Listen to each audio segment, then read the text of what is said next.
Jemi në këtë transmetim të drejt për drejt e kontrata në Agon Channel, i ftuar i mbrëmjes për të nënshkruar sot, është profesor doktor Artan Fuga.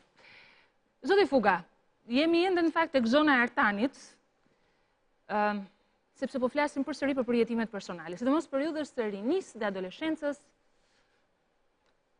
Ndalëm në vitin 1983. I di dy pasione të Artanit. Një pasion quaj Vespa. Një djalë i ri me Vespën, e cila, duhet thënë, e di cili ishte synimi ynë, profesor? Atë Vespën që mbani akoma të lidhur tek angjëllat e shtëpisë ta merrnim. Mirë po ja që kësaj radhe nuk ja dolëm. Kemë marrë si motrën, është binjakë e saj. Është impresionuese, është tamam binjake, me një ndryshim të vogël. Vespa. Është Vespa, por më ngjall, po të njëjtën ndjenjë, të njëjtën afinitet, të njëjtën pasion, sikur të ishte ai imi. Dhe sa dëm e keni bërë me këtë Vespë? Sa dëm? Kjo Vespë është, më falni, dëme. Plot. Sa herë jam rëzuar, sa herë... Sa vajza keni ndjekur me këtë Vespë? Jo, nuk kam ndjekur. Nuk kam ndjekur, sepse vajzën që ndiqja në atë kohë e kisha mbrapa Vespës. Jo, po tari duhet të ke vajza besoj një herë të vetë me ajo Vespë është mbajtur.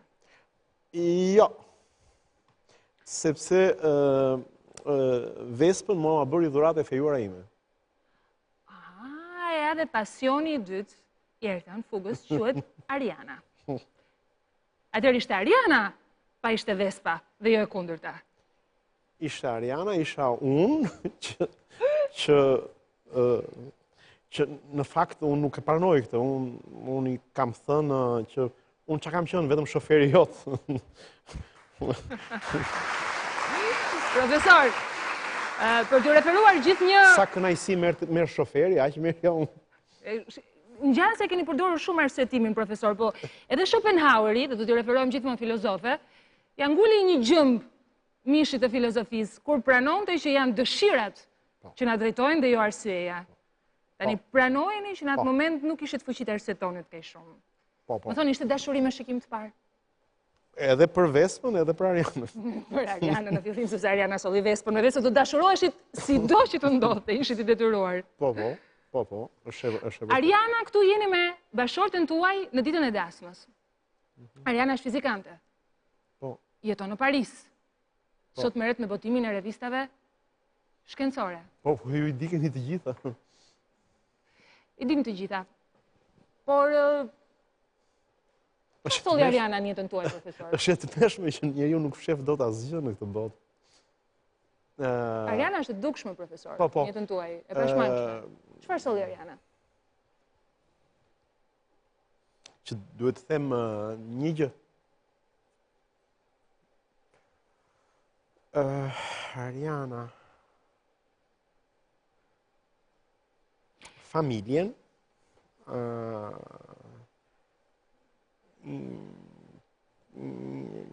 Profesor, shiheni pak pamjen që do t'i tani në ekran.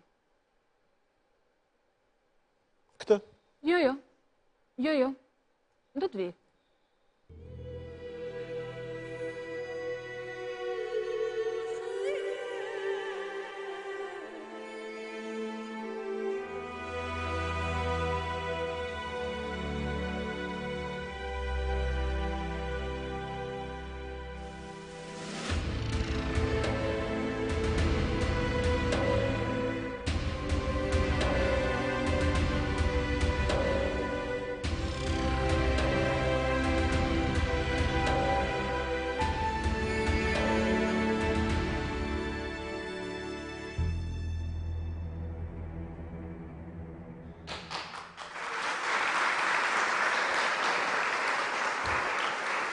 Çfarë ishte?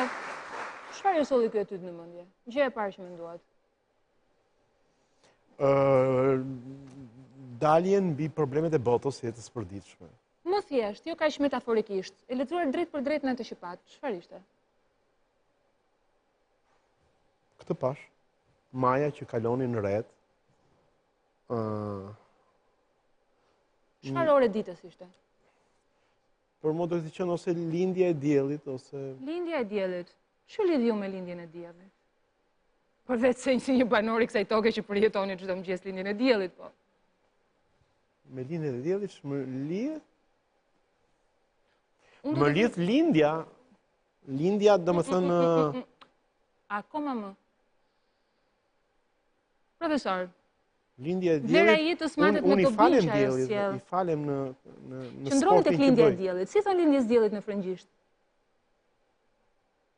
Agimit në frëngjisht, si thon? Lob. Po në italisht?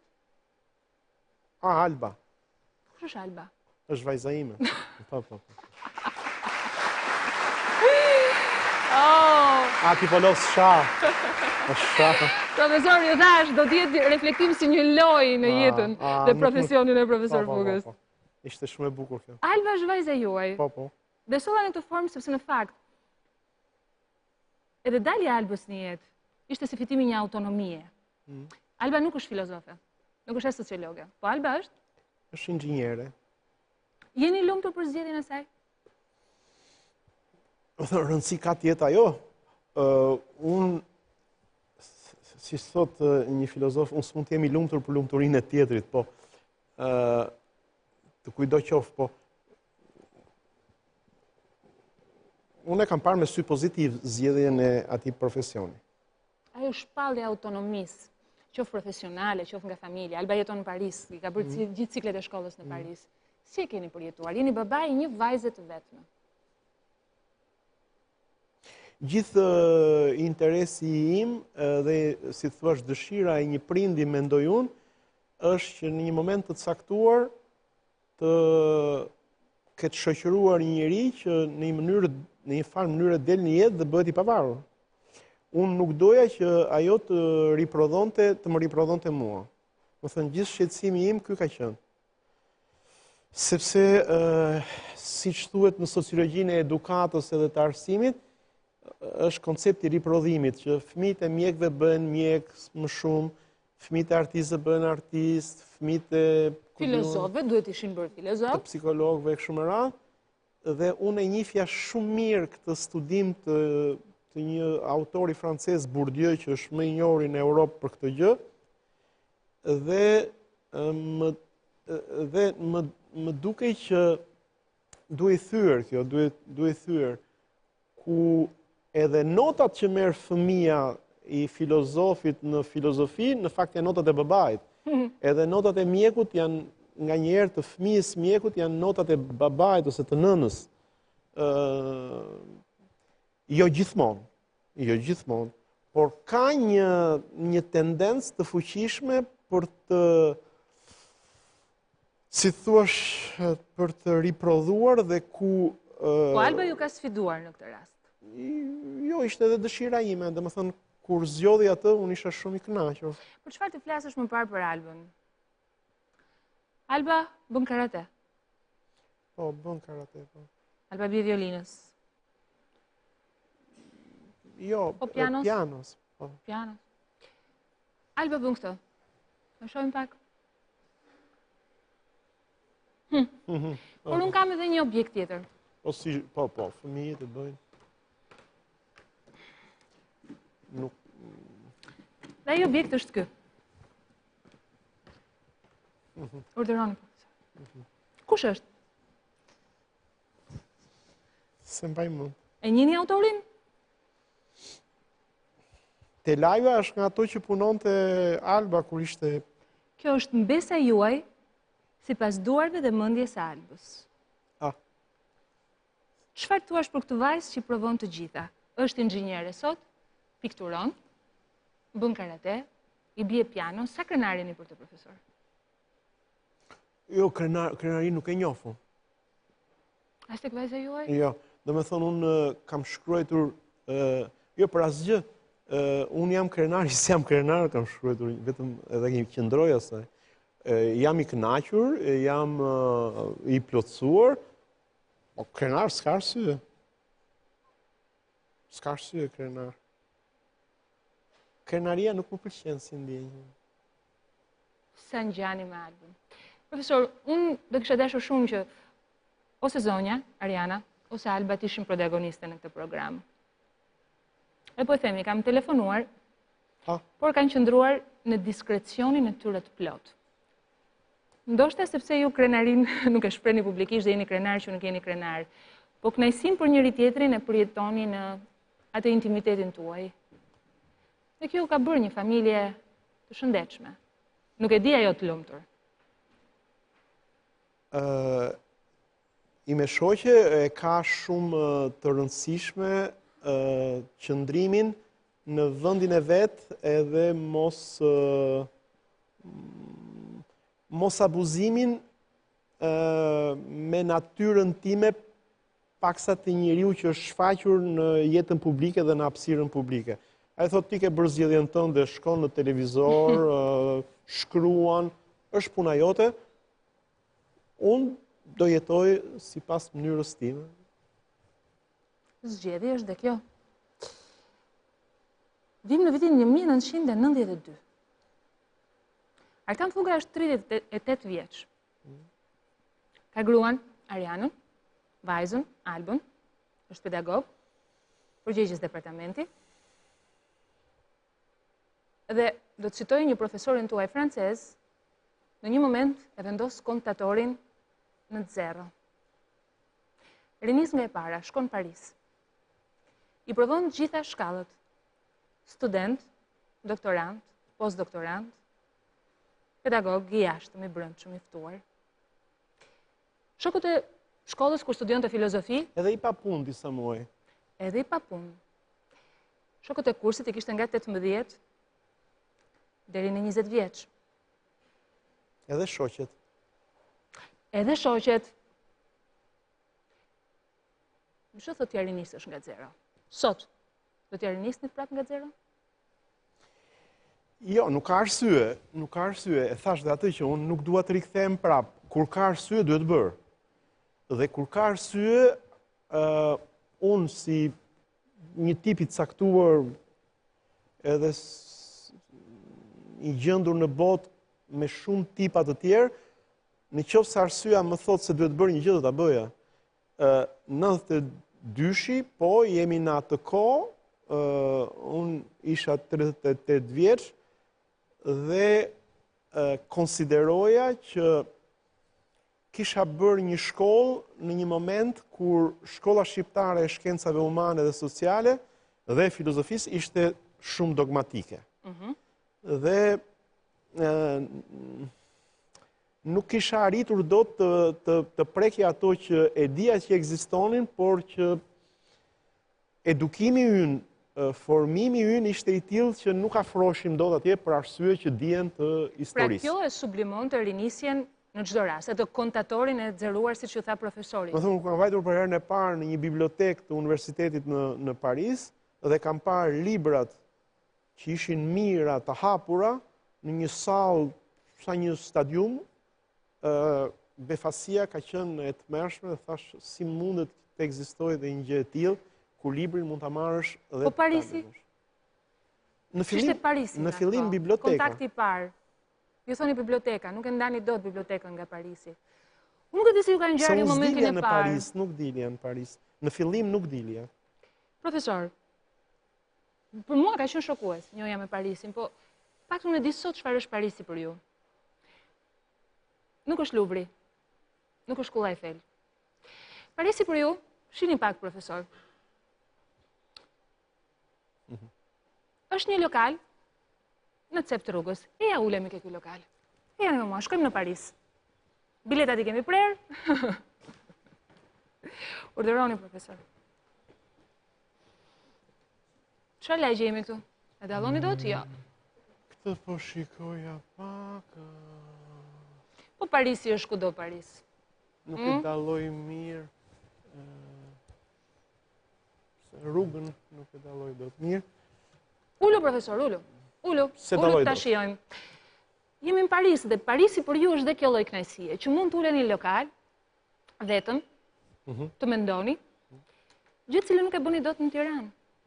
E pa mundur t'jeni vetëm në Tiranë, apo... Ka pak zhurmë në kafenet e Tiranës, ka shumë media, ka televizorin që është muzika, njerëzit flasin me zë të lartë. Ka shumë lëvizje, kurse një kafene në Paris është një institucion. Domethënë, emri është i njëjtë, kafe quhet në Tiranë, kafe quhet në Paris, edhe unë kam një problem me përkthimin, sepse nganjëherë përkthimi i emrave nuk përkthen kuptimin. Edhe funksionin, shpeshherë. Edhe funksionin. Kështu që ka një ndryshim shumë të madh.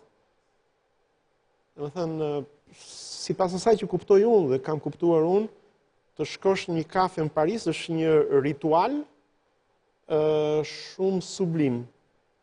Kurse ne në Tiranë dhe unë në Tiranë, ajtë pimi kafe, themi, edhe shkojmë edhe në një mënyrë që e konsiderojmë si një veprim gati automatik. Dhe nuk e ndjej sekondën që unë jam në një kafe dhe kjo sekondë që jam në kafe s'duhet miki. Ju madje shkoni deri aty sa thoni kam të vështirë kur jam në Tiranë të bëj dhe punën intelektuale.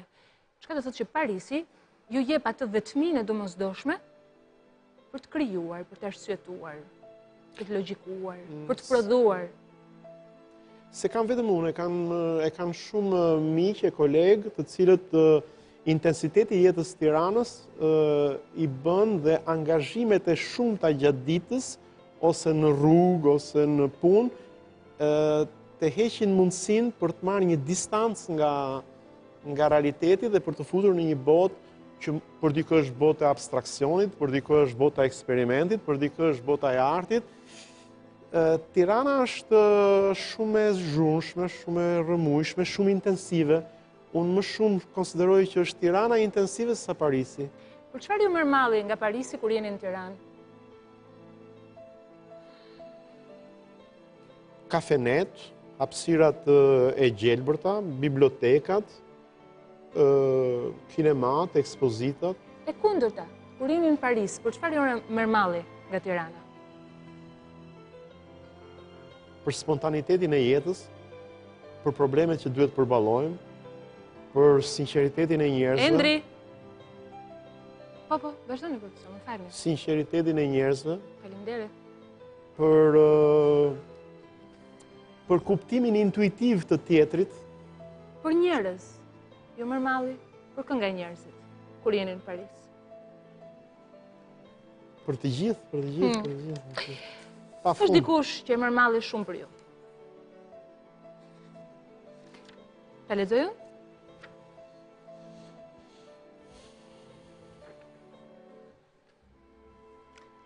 Sa herë që ju shkoni në Paris, e mërmalli për ju.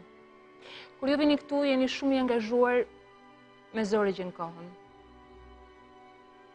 Tani dashur, po të drejtojmë kështu sepse kështu të kemi thirrur gjithmonë, sepse kështu ke qenë ti afërt i thjesht, por eri komunikueshëm, me ne, me mua dhe një smajli.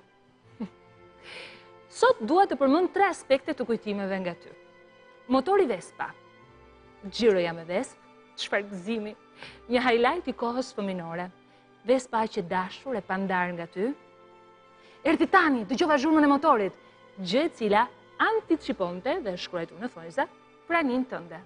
Një xhiro falas, ndonjë gallat e bisede këndshme. Gjithmonë kam menduar se për ty motori si mjet është metaforë për jetën. Hapja, jo mbyllja, përballimi me erën, prekja e realitetit. Ndërsa shpalosesh si era nga rrugica e vogël e shtëpisë tek Myslimshyri, pjesa më emocionuese për mua ishte një xhiro me motor. Kush mund të jetë? Vion. Tjetër kujtim, studio. Xhiro me motorin tim? Vespa, juaj. Vespa. Studio në shtëpinë e vjetër dhe aroma e librave, dosjeve dhe fletëve të shkruara, për ne si fëmijë ishte një botë aq e pasur.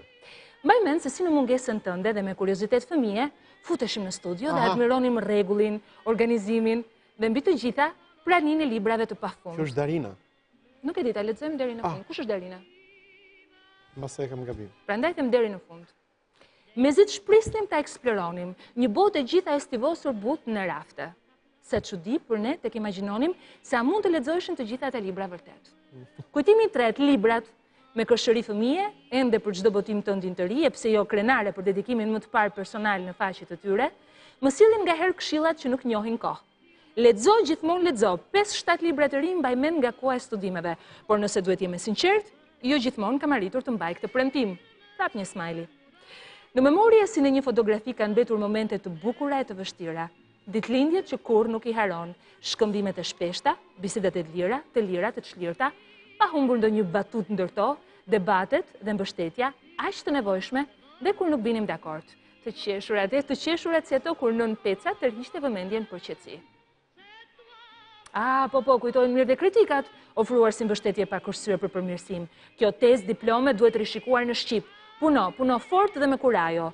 E ndër vitet studimore, miq, kolegë të njohur, ish studentët tu, ishin dëshmitarët më të mirë se kështu ishe ti, aty për të ndihmuar për të përçuar dijen, vlerën e përpjekjes për kërkim, kuptim, në një ekuilibër midis lirisë dhe përgjegjësisë. Faleminderit për çdo këshill, bashkëbisedim, dëgjes, diskutime për çdo dilemë personale apo orientim në formim.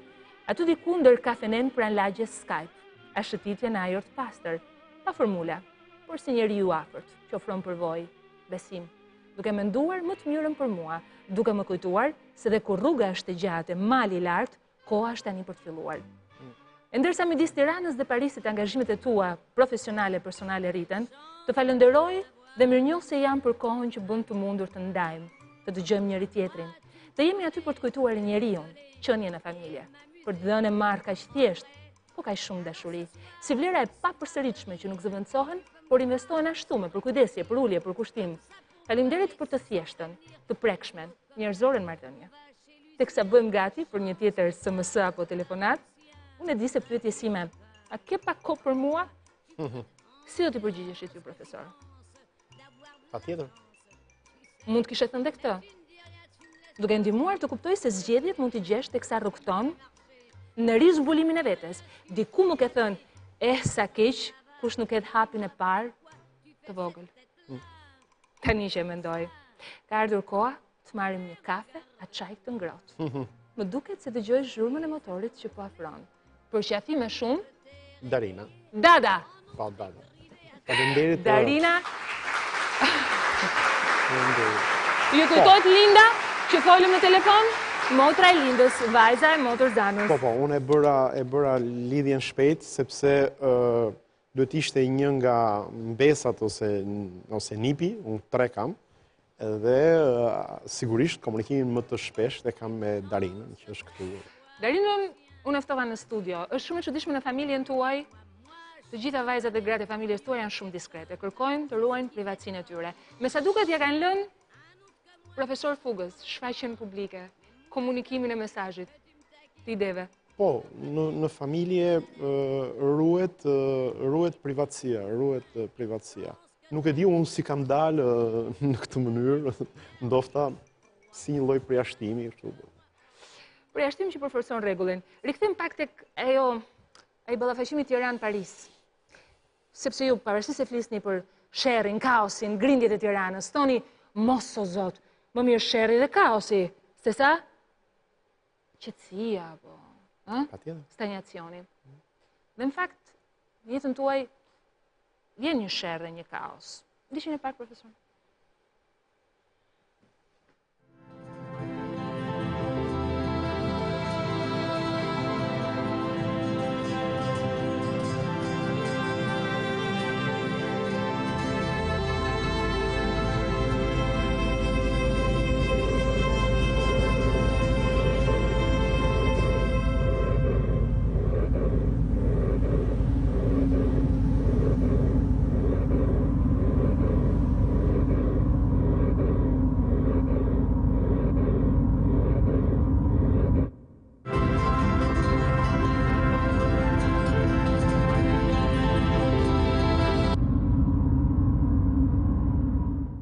Se ishi till ky kolekcion bizhush,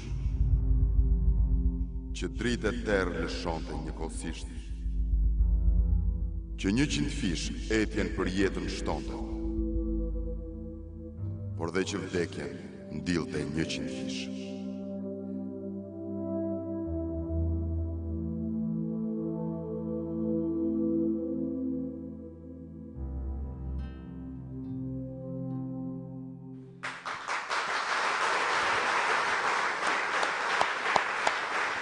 Ian Fleming ka një shprehje që mua më pëlqen shumë.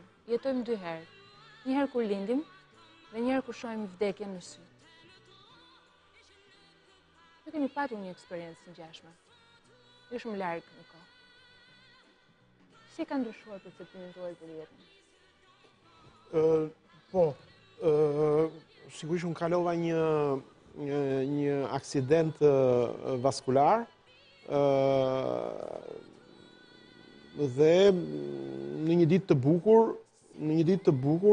me diell që në paradita unë isha me pushime, isha në breg detit dhe sfidoja të gjithë njerëzit që isha rreth e qark duke thënë kush matet me mua, kush mund të eci më shpejt se unë, kush mund të lozi me mua futboll, kush mund të notoj më mirë se unë. Tërë ditën i ngacmoja në këtë mënyrë, ishte me pushime dhe asnjëri nuk arrinte dot të bënte ato që bëja unë. Dhe s'mund të mendoja që në darkë do isha në një tavolinë i kujdesur nga mjekët, sepse jeta ime ishte në rrezik. Unë nuk e dija, nuk kisha asnjë shenjë, dhe tërkohën më kujtoi një filozof katolik francez, Gabriel Marcel, i cili thot në një kontekst tjetër që unë thot ai Zotin e zbulova kur isha i gëzuar, jo kur isha i hidhëruar, duke e kthyer mbrapsht tërë lidhjen midis njeriu të vuajtjes dhe besimit. Dua të them që unë në mëngjes isha i gëzuar dhe mendoja se isha pothuajse një qenie që nuk më kanosej asgjë. Gjë e parë që unë mësova në lëkurë, një gjë që e dija në teori, ishte ajo që thuhet në një libër të shenjtë që shiko, të parët bëhen të fundit dhe të fundit bëhen të parët shumë shpejt. Kanë kaluar vite tash, 4 vjet. Kjo nuk harohet, e para. E dyta, sigurisht fal mjekëve, edhe unë nuk e di nëse më lejohet ta përmend mjekun që sigurisht ishte një ekip, disa mjek, por ai që punoi me mua dhe që i kushtoi shumë herë mendimet, falënderimet e mia është Ervin Dado, është kardiologu. Dhe sa herë tashti që jam mirë dhe eci dhe vrapoj, e marr ndonjëherë në telefon, i bëj një SMS, i them, shikoj, jam duke bërë këtë, po fal teje. Sigurisht kishte edhe mjek të tjerë, që si haroj, edhe i kam në mendje, po një duhet përmend. Problemi i dytë, ajo që unë mendova, ishte rënja e menjëhershme. Në frëngjisht është një shprehje la chute, rënja. Kishit kohë të mendonit në rënje? Apo shikonit vetëm... Jo, ishte mbasi e kalova, domethënë ishte rënja ku ti shikon që i tërë statusi yt trupor, fizik, mendor, social, financiar, rrëzohet brenda një çasti. Kjo është shoqëria jonë. Është një shoqëri akoma në një gjendje natyrore. Domethënë, është shoqëria e fortit shoqëria jonë, jo shoqëria e dobtit. Ndërkohë që shoqëria ka lindur për të qenë shoqëria e të dobëve, se i forti s'ka nevojë të jetojë në shoqëri. Shoqëria dhe grupi është për të mbrojtur individët në një moment ku kanë problem. Edhe fundit pastaj që unë ndjeva ishte raporti me jetën. Do të thënë në fillim më dukej se duke rrezikuar jetën, po humbja një gjë shumë të madhe. Dhe duhet që pas një kohe që unë isha në konvaleshencë, isha në pushime, edhe nën kujdesin edhe nën mbështetjen e miqve dhe kolegëve të mi të Universitetit të Tiranës, që unë nuk e haroj asnjëherë. Pastaj edhe të kolegëve dhe miqve në Paris. Fillova të shikoj, fillova të them, për që të bëjmë tani, nuk kisha mundësi të punoja, se s'më lejoj shumë të punoja, 2-3 qetë, thash, po unë punë kam edhe leximin e literaturës fetare. Dhe thash, po ja kushtoj kësaj, këto kohë që kam. Dhe edhe punoja, edhe ngushëllosha, dhe kuptoja gjëra që përpara si kisha kuptuar në tekstet e shenjtë. Më thani një mësim të vyer. Kuptova se që është pavdekësia e shpirtit, se kuptoja do të kur.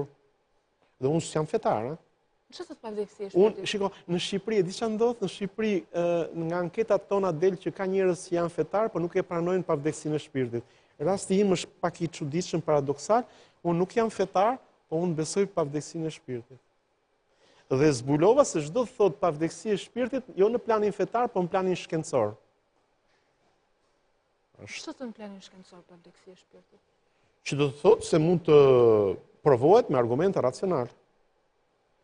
Që dhe pas shorjes së kurmit, të trupit, shpirti jeton. Jo, se kam kuptuar kështu unë pavdekësinë e shpirtit.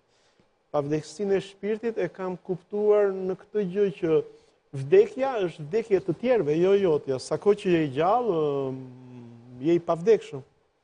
Vdesin të tjerët. Po dhe të tjerët vdesin, po nëse ti i kujton ata ngjallen. Unë s'mund mos ju falenderoj, ty jem mirënjohës që më risollët para arsit e mi, në Dy Breza.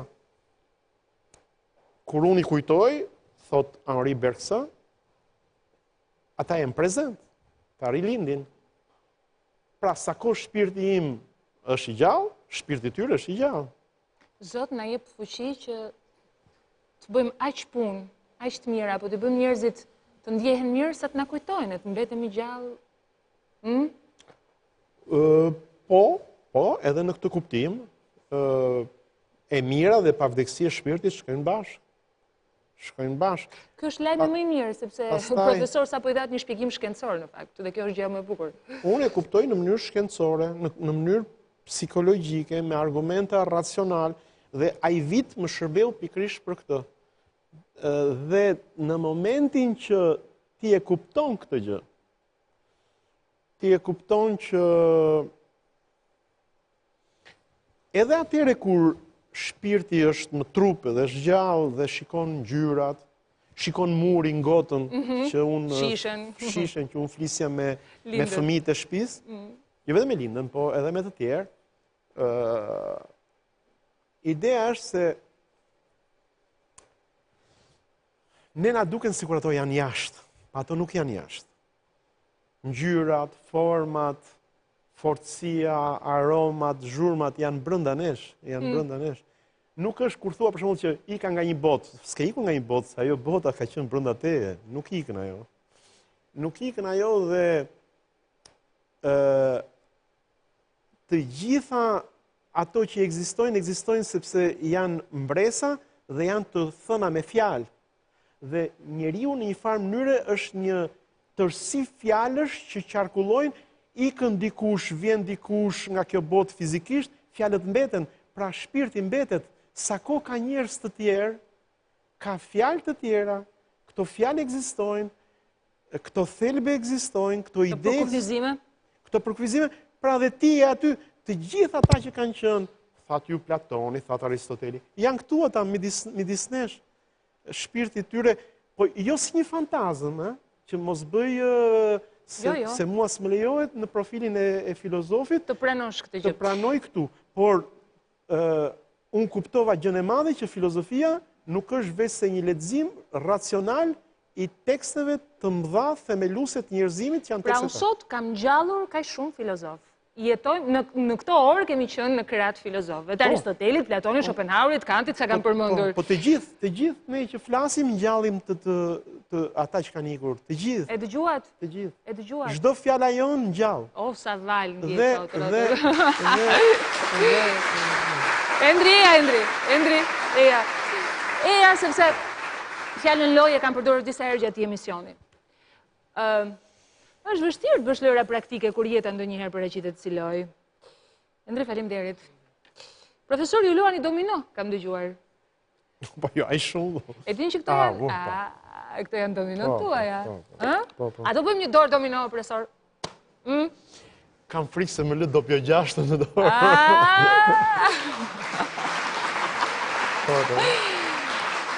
Profesor! Janë dominot e fëmirisë son, sigurisht nuk lozja unë, lozin njerëzit e rritur, po dhe ne merrnim pjesë. Profesor, ta bëjmë kështu atëherë. Cila është dopjo 6 që e keni luajtur më mirë në jetë? Dopjo 6 që kam luajtur më mirë në jetë?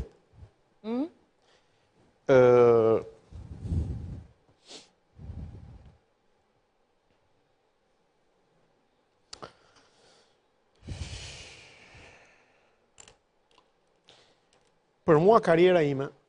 Karriera juaj. Themu? Dopjo 6 që kam mbetur në dorë, profesor. Që më kam mbetur në dorë?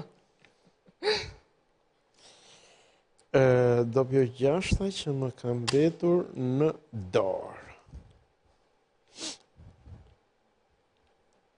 Trupi im? Trupi juaj.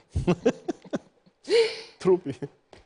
Keni arritur ndonjëherë t'ja lexoni gurët kundërshtarit tuaj? Gjithmonë. Arrini t'ja lexoni? Absolutisht. 100%. Në qoftë se kam kundërshtar. Edhe keni patur tillë, besoj. Po çdo njeri ka. Loja e mbyllur më shpejt. Loja e mbyllur më shpejt. Që e mbyll më shpejt apo që e kam mbyllur, apo që kam tendencë? E keni mbyllur jo më shpejt. Që e kam mbyllur më shpejt.